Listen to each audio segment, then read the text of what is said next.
We're finally seeing foldable display demos that are starting to seem like viable real-world concepts. LG Display is showing off a 65-inch rollable TV.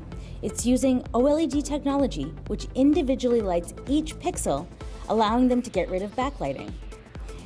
This is what allows for the flexible form factor. You can have different screen ratios.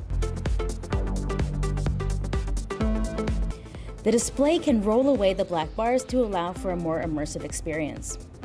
When a manufacturer finally brings this to market, the housing will be much more refined and we'll know more about the mechanics. For now, we're excited to see just how present the future is at CES 2018. Be sure to subscribe to Mobile Geeks so you don't miss out on more great videos like these. I'm your host, Nicole Scott.